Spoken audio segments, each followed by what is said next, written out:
Istanbul's third Design Biennale is taking place under the theme Are We Human? In his installation for the event, designer Tamer Nakisci asks us to consider this question by taking a look in the mirror. It's time to change our perspective.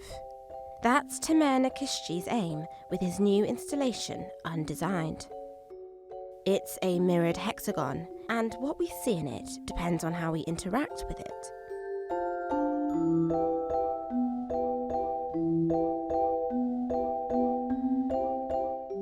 It's being shown at the shopping centre address Istanbul. It got in touch with the Istanbul Foundation for Culture and Arts to take part in this year's Design Biennale.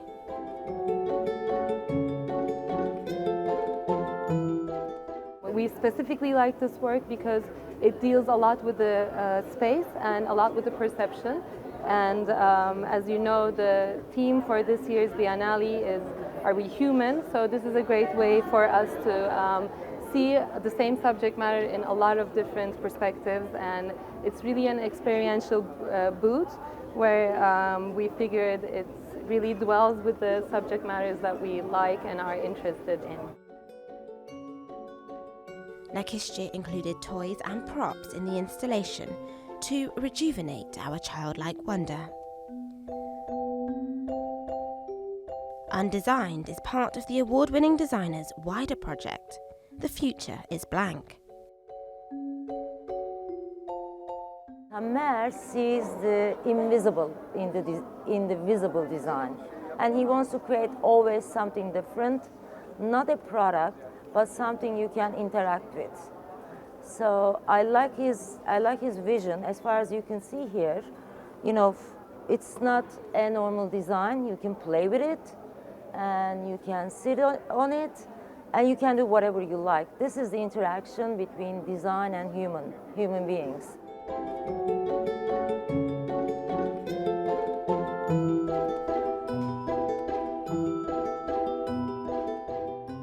For Nakisci, The Future is Blank means everything is possible. His work for the Biennale is like a kaleidoscope. In it, he shows us that what we perceive is constantly shifting, and it depends entirely on where we stand. Undesigned will be at Address Istanbul until November the 20th. The third Istanbul Design Biennale Are We Human, organised by the Istanbul Foundation for Culture and Arts, opened to the public on 22nd of October. The Biennale presents more than 70 projects by over 250 participants. One of those projects is by the famous young talent Tamer Nakisci and his installation Future is Blank, Undesigned. He's our guest today. Thank you very much for being with us. Thanks for having me.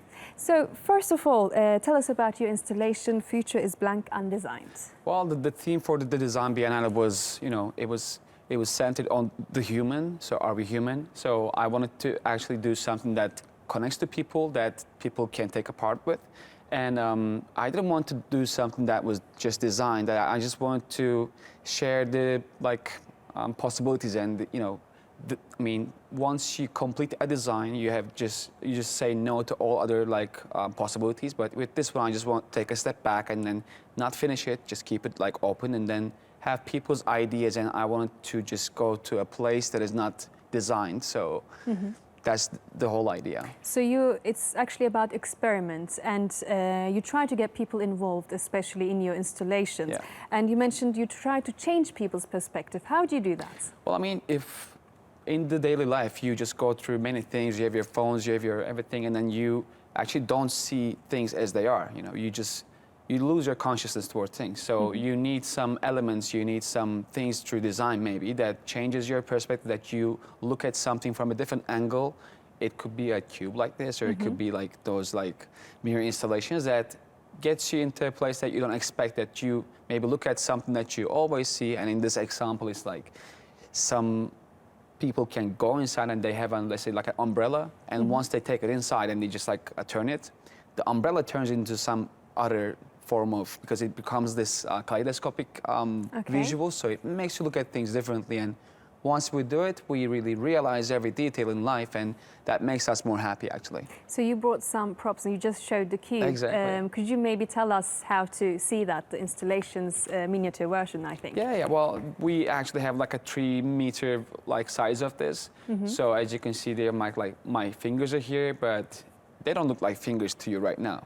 And if you see my fingers, it's just like a finger. So that's the whole basic concept, and I just want to put people inside a giant kaleidoscope. So just when imagining they take a picture, a much bigger version of this actually, and being inside it, kind of. Exactly. And like once you have that, you suddenly see yourself in the center of like a planet, or it just creates things that inspire people. It's not one thing, maybe it's nothing, but it can be everything. And people who come across to this installation go like, oh, you know what, we could try this, we could do that. And that's the whole point of the conversation and all this, like this installation, is that it is open to people's perspectives, and it's nice to see how people react to it.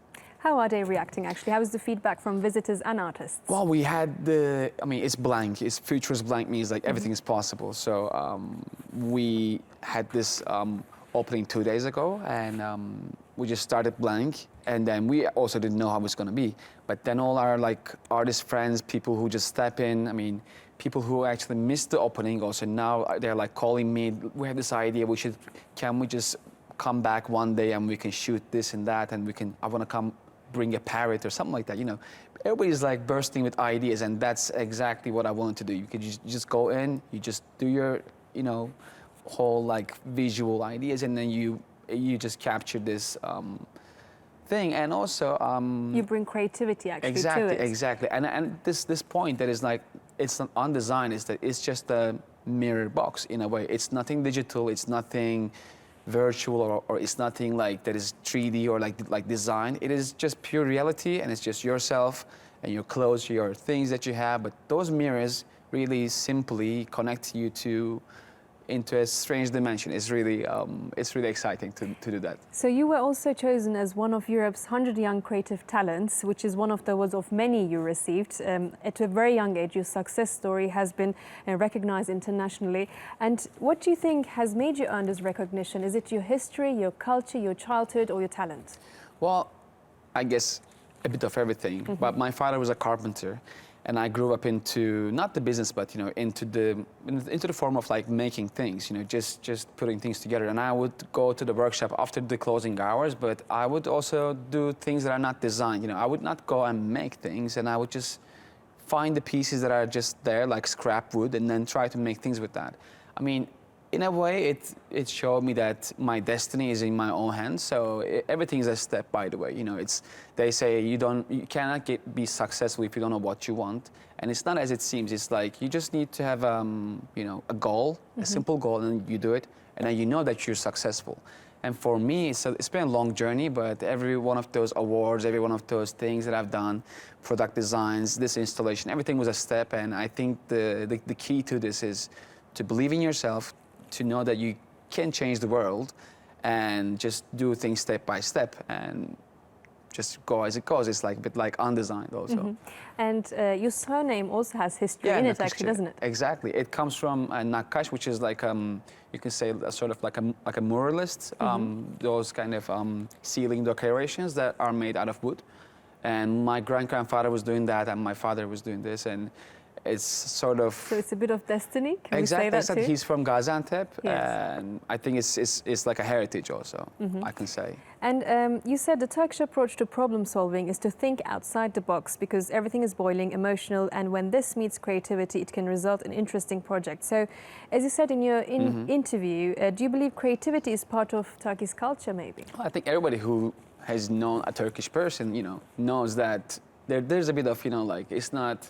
You know, we have a way of finding new solutions to things. It's a bit of like, we're like inventors in a way, in like little ways. And when we are directed to the right path, with the right, you know, maybe chance or whatever, but once we go through that, I think we really have this core of this like different thinking, because it's maybe because, you know, we make our own like rules in some, you know, like nice ways, and that kind of makes us think in different ways, thinking outside of the box. So I think that's something about being a Turkish designer was also really valuable about this. So we'll be seeing a lot of your work, I think, as Europe's one of the young talents. Thank you very much, Thank Tamer you. Nakisci, for being with us. Thank you for inviting.